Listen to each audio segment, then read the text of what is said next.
Howdy folks, welcome back to Prince Edward Island, North Shore thereof.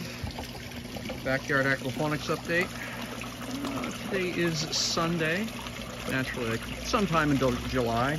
Time has no meaning, I'm unemployed, can't get a job, but here we are. Anyway, just figured I'd give a quick walkover on the system, show you what it is where I'm at. I've made a couple more changes. Just tuning, right? Just little tweaks, little tunes. So you can see the siphons are running. Plenty of food on the surface. I just threw some food in. That's Edgar that just went by. Yeah, you can see them hitting the food over there.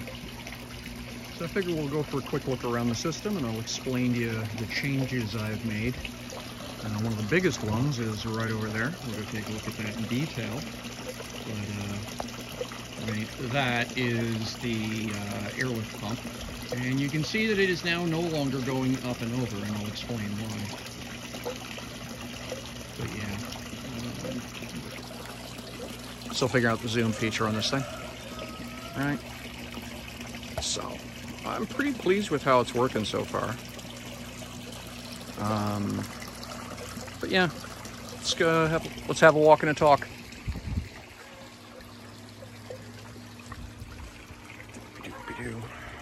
The hops tree there attacking me. So I've been messing with the charge controller I bought off Amazon, which is a little brick there, and so far I'm uniformly unsatisfied with it. The short version of a long story is that if the battery isn't charged, the charge controller doesn't properly identify the battery, and then it won't charge the solar panels. So if the solar panels run down, so if the battery runs down, the charge controller won't work. Do you see the problem here? Not a great design. So really not happy with that. I made a mistake, bought it over the winter when it was on cheap, and now of course can't leave a review on it because it's been 6 months. But yeah, really not happy with that charge controller. So anyway, so that is the, just moving the styrofoam out of the way here. So you can see the airlift pump comes up out of the bottom, right? See the yellow hose here is the air line going in, air in, water and air out. Pretty straightforward. It's running about a liter a minute. So that doesn't sound like much, you know, 60 liters an hour. But that works out to about 2 tons of water a day. So that means by itself, that little thing will roll the whole pond over by, every 4 or 5 days just by itself. So that's enough to prevent long-term stratification. You can see the goldfish down there hiding. Right.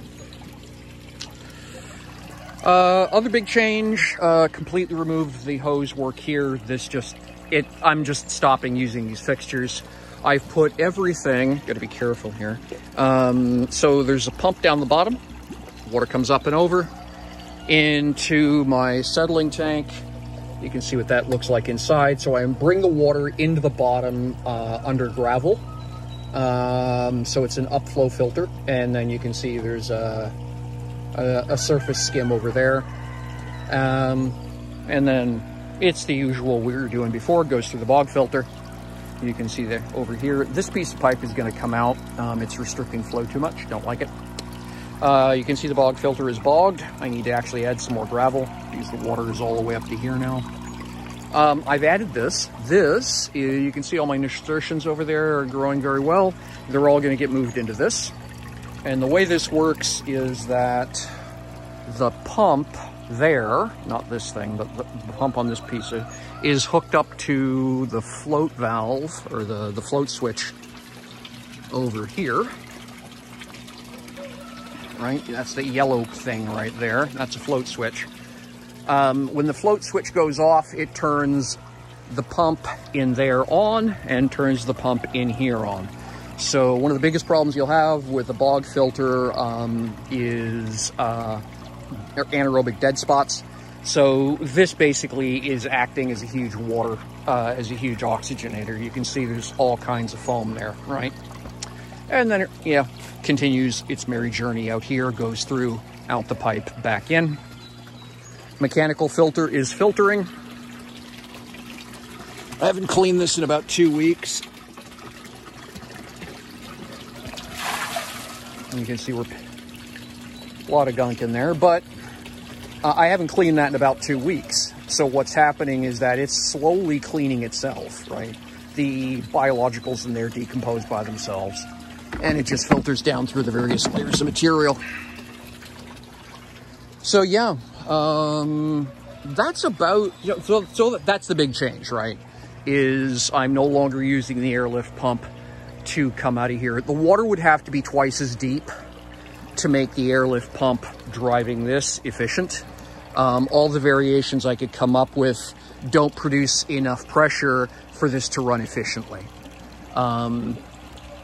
So it's just, the problem is ultimately is I built the pond backwards, because this wasn't actually, this pool was not really part of the original design. It was something we got cheap. We said, let's incorporate it, and we turned everything around and made this it.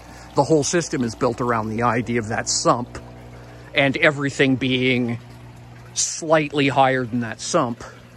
But for those grow beds and everything else to work, I've got to lift the water up here higher to return it. It causes, you can see all the problem it causes, because I'm not running at pressure coming back, I'm running at gravity. So that means I have to jack the water up, flood and drain back into there, and that means I then have to hike the water up over the wall. Returning by gravity doesn't work. There's not enough flow coming back. So then I get into this foolish problem where this runs empty and then my pump starts cavitating like hell. So running that on a second pump with an electric switch on this side just works better. I have to be careful, naturally, because I can pump my you know, my pond dry, or I can pump my sump dry, but the pump that's in there has a thermal cutoff on it, so if it starts to overheat, it shuts off. And the pump that's in there is connected to that float switch. So, and that's a very simple mechanical switch. It's basically a ball bearing. It's a ball bearing and a pipe. One end, there's a set of contacts, and the ball bearing floating down to that end closes the contacts. So it'll always work, right? There's no electronics there. You can see over there, I think. Let's see if I can get this to zoom in.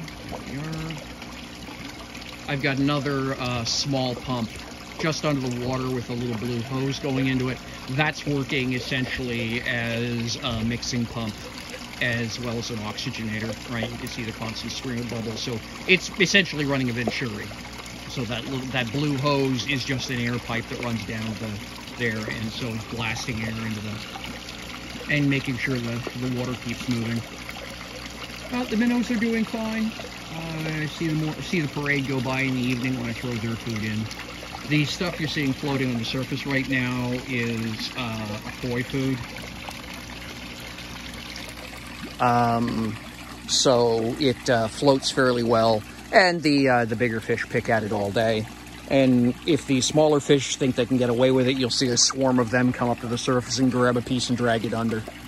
And then they fight over who gets to chew it, so then it bobs back up to the surface, and they repeat that 27 times. It's kind of fun to watch, actually.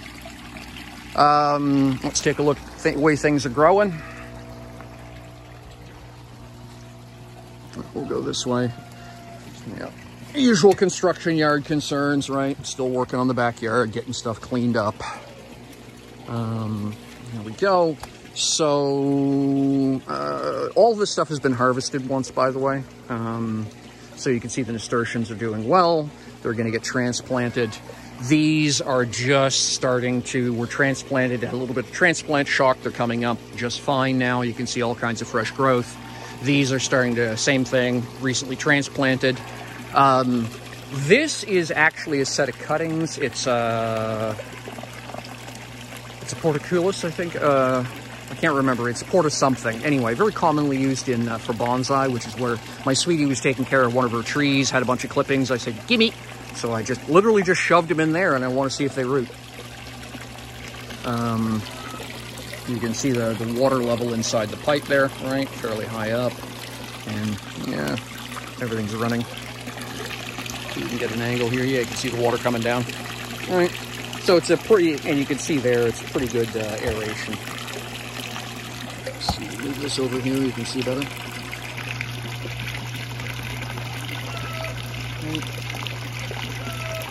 And over here, that's what the airlift pump looks like. Pretty steady rate of flow coming out of that. It might be more than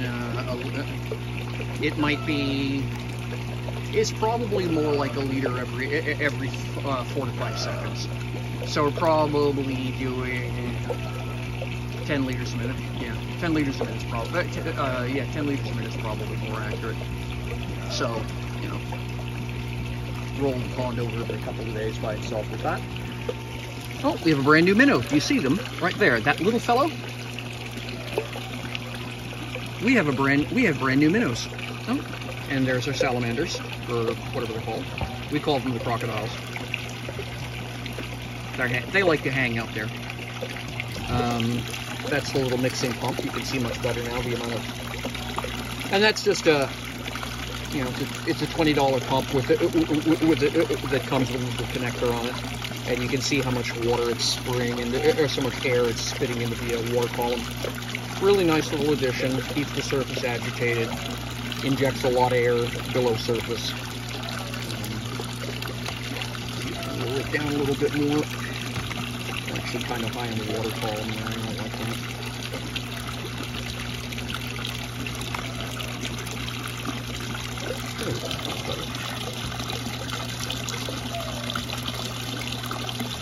The lower I go in the water column, of course, the harder it is for the pump to pull in the air. But yeah, that's better.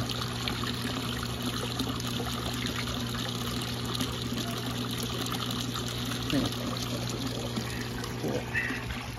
So yeah, we're doing okay here. Like I say, a lot of this has been harvested once already. Goes into my omelets. I do a supper omelet there about once a week for the family. That's the pulse tank. Had a problem with it where water hammer was slowly walking it over here, and it came out one morning and this was disconnected. It had actually pulled free over here, and water was just kind of pouring out and down back in. It didn't lose much. It basically fell apart as within a minute or so of me coming outside. So I caught it early, but that could have been bad. But yeah, water hammer had slowly walked the thing over. So you can see I've got it braced here to prevent it from moving. Greens are all greening. In fact, that one's going to go to seed. I'll have to knock the top off that. Wow, you can't tell that I cut.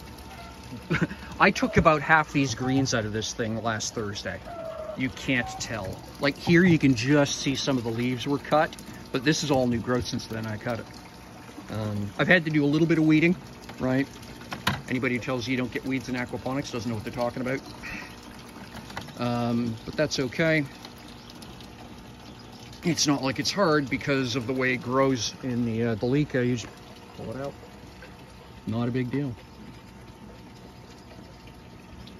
All right. So yeah, it's all grown really well. System's basically finally hit its stride. Still struggling over here, mostly, quite honestly, because I just simply have not had the time, either time or energy or weather. It's always a lousy combination, one or the other. I either feel like doing something, it's pouring down rain, or I don't feel like doing something and it's, you know, 30 degrees Celsius out and 80% humidity, etc., etc. So this still needs to get filled in with gravel, but, you know, such is life when you have an anxiety disorder and are dealing with depression due to financial stress. By the way, I'm a men's mental health advocate. I suffer myself, and so I'm going to be very frank about that. If that kind of talk bothers you, please do some reading. It's okay to not be okay. And that's a very important message. I'm not shy about it. I talk about that on my Twitch channel as well. Yeah, it's okay to not be okay. You can see the fish over there being very, very busy. Actually had one jump just now, which is the reason I looked over. So that's it. Real quick update. Just wanted to show you the small changes that have been made. Hopefully by the next time we talk, I'll have the second hunk of shade cloth put up, and then this grow bed will be filled and that tray will be planted. Probably gonna go see to my local greenhouse garden center and see if I can pick up some more greens to plant in that set of pipes. And we'll see how that goes. Overall, things are going well. The water quality is excellent. The problems have been minimal. Most of them are structural as I try and figure out a better way to build the system. Because as I said, this was sort of an unplanned thing last year, and just making it work as we go along. So what I'm gonna do is set the camera up on the edge of the pond here and let it run for 10 minutes or so, and let you all enjoy just the sight and sounds of the pond. Watch the fish go by chasing their food and stuff like that, and hopefully that'll be some enjoyment for you. So the camera it might be a little shaky for a minute here, but we'll get this thing set up.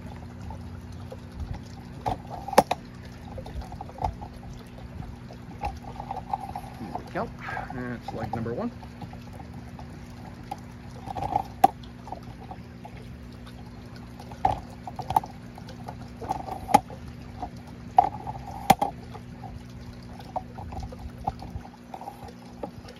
It's not a great tripod, but it does get the job done. It's like pretty lightweight. It's really not designed for, it's really a hobbyist tripod, but it's getting but it works the way I want. Okay, so now we'll just sit this here, and we're gonna tuck this way. Turn these things around like so, and then we'll jack this up. Okay, here we are. And secure this. And then, okay, that turns this. Okay, and it's this one. Tips there. And we'll move a bit more over like this. Hey. Sorry, guys. Ladies, gentlemen, non-binary finery, as I like to say. There we go. We'll set this a bit more like that, so you can see when the waterfalls go off. And there we go. All right, so that's it for me for today. Hope you enjoy the video. Enjoy the waterfall, as I say. Give me a second here. Something's a little crooked. Not sure what's going on with that. Okay, it's just the camera. Just the camera's at an angle, and I don't have anything to really balance it with. I can't lower the legs to even it out, so it'll have to be slightly crooked. There we are. Life's like that. So yeah, so I'm going to wrap it up for today. Hope you enjoy the rest. Hope you enjoy watching the fish go by. I'll throw a little bit more food here in the water just to get them buzzing. But yeah, just keep an eye around you'll see them often playing in the bubbles around here. And you'll often see them hanging out underneath the floats as well. Siphon's about to touch off over here. So yeah, I'll be back in 10 minutes.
Howdy folks, we're back. A little bit longer than I'd expected. Wound up watching a video with my sweetheart about ponds and about ponds and bonsai, and yeah, it was good. I hope you've enjoyed the view, watching the fish. So that's going to be it for today. I'm going to close up the video here in just a moment. Thank you so much for hanging out with me and sharing a little bit of time by the pond. I hope whatever you're building in your backyard is going well. I hope the fish are swimming. I hope the plants are green. And overall, I hope you're just enjoying your time by the water. Take care of yourselves, friends. We'll see you all again soon. Bye-bye.